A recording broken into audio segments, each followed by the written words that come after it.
পশ্চিমবঙ্গ আর বাংলাদেশের বর্ডারে দেখেছেন কি হারে অনুপ্রবেশকারীরা বাংলাদেশে যাওয়ার জন্য ওখানে গিয়ে সব গাঁড় বেঁধে আছে।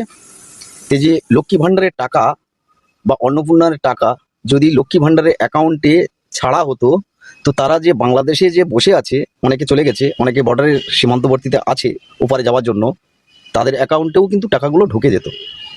তো এইগুলো সব বিবেচনা করে সরকার কিন্তু এই 12 পাতার একটা ফর্ম ছেড়েছে।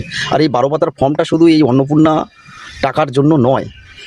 এখন কিন্তু তৃণমূল সরকার নেই, পশ্চিমবঙ্গে বিজেপি আর কেন্দ্রের বিজেপি, এই দুটো সমন্বয়ে এখন সরকার চলছে।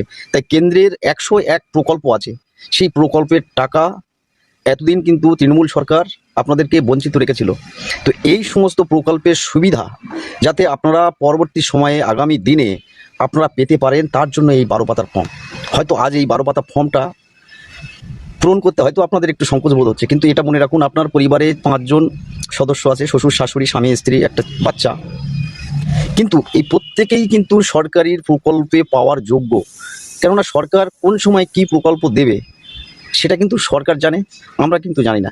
তাই কার কখন কোন প্রকল্পের সুবিধা পেতে পারেন আগামী দিনে, তার জন্য এই সমস্ত ডকুমেন্টস এই 12 পাতার অন্নপূর্ণার ফর্মের মাধ্যমে কিন্তু জমা করছি।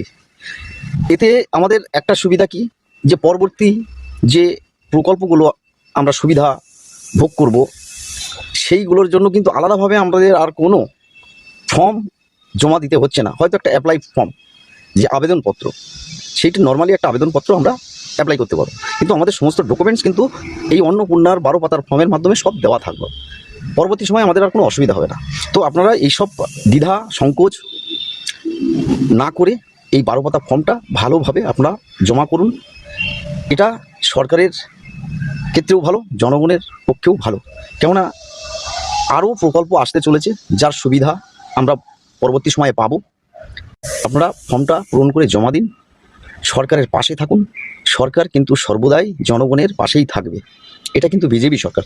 আপনারা চেয়েছেন একটা দুর্নীতিমুক্ত সরকার, সেই দুর্নীতিমুক্ত সরকার আপনাদের পাশে সর্বদাই আছে। আমাদের জনগণ হিসাবে উচিত সরকারের পাশে থাকা। কেননা এই সিস্টেমটা না করলে, অন্নপূর্ণা টাকা যদি লক্ষ্মী ভাণ্ডারের অ্যাকাউন্টে দেওয়া হয়, তাহলে যে 30 লক্ষ অনুপ্রবেশকারী বাংলাদেশি আছে বা অবৈধ যে অ্যাকাউন্টগুলো আছে, তাতেও কিন্তু টাকাটা চলে যাবে। ক্ষতিটা কাদের হবে? সরকারের তো হবেই হবে, তার সাথে জনগণের হবে। কেননা এটা আমাদের ট্যাক্সের টাকা। তাই আমাদের অধিকার, এই টাকাটা শুধু আমাদের অধিকার, কোনো অবৈধ অনুপ্রবেশকারী বাংলাদেশিদের নয়।